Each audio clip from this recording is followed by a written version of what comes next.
Timothy, he wrote, I never leave off remembering you in my supplications, night and day longing to see you, as I remember your tears, that I may get filled with joy.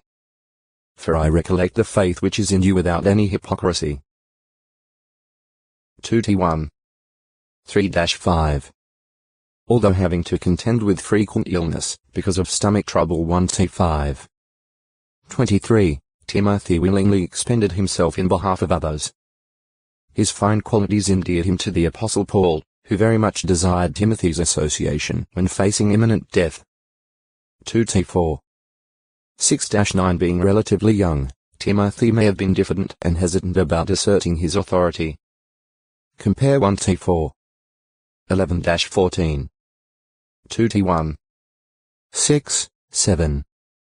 2. 1.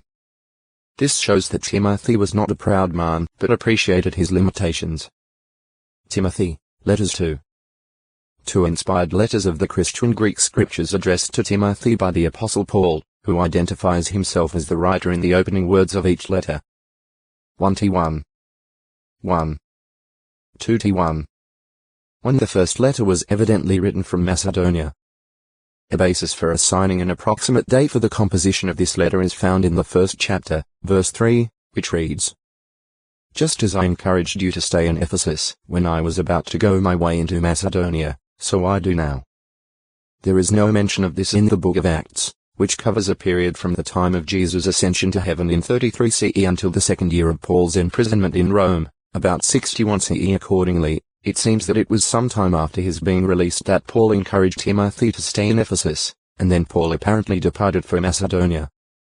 This would place the time for the writing of 1 Timothy between the date of the apostle's release from his first imprisonment at Rome and his final imprisonment there, or about 61-64 CE. The second letter was composed at Rome during Paul's final imprisonment, likely c.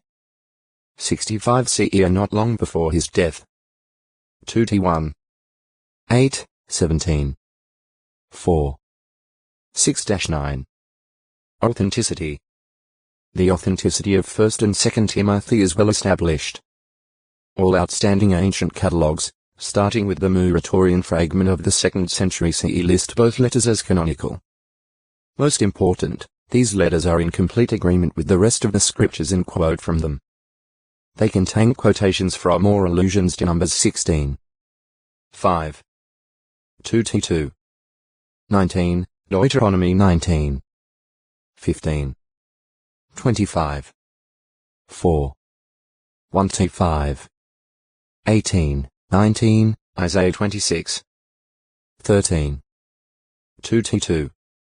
19, and the words of Jesus Christ, Mount 10. 10. Luke 10.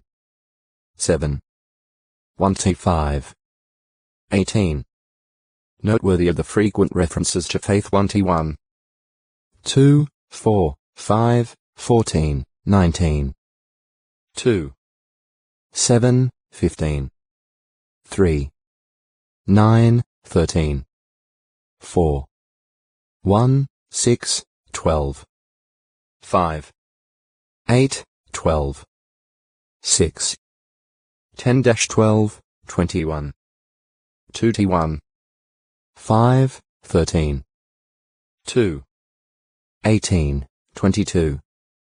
3. 8, 10, 15. 4. 7, as well as the emphasis on right doctrine 1-1. 3, 4. 4. 1-3, 6, 7. 6. 3, 4, 20, 21. 2-1. 13. 3. 14, 15. 4. 3, 5, conduct 1-2. 8-11, 15. 3. 2-13. 4. 12. 5. 1-21. 6. 1, 2, 11-14. 2-2. 22, pro 1-2. 1, 2, 8. 4. 5. 5. 5. 2-1. 3, and faithful endurance through suffering. 2 8, 12. 2, 3, 8-13. Background for 1 Timothy. In about 56 CE, when meeting at Miletus with the older men of the Ephesus congregation, the Apostle Paul said to them, I know that after my going away oppressive wolves will enter in among you and will not treat the flock with tenderness, and from among you yourselves men will rise and speak twisted things to draw away the disciples after themselves. Act 20. 29, 30. Within a few years the situation regarding the teaching of false doctrines did become so serious that Paul encouraged Timothy to stay in Ephesus, that he might command certain ones not to teach different doctrine, nor to pay attention to false stories and to genealogies. 1 3, 4 Timothy, therefore, had to wage spiritual warfare inside the Christian congregation to preserve its purity and to help its members to remain in the faith. 1.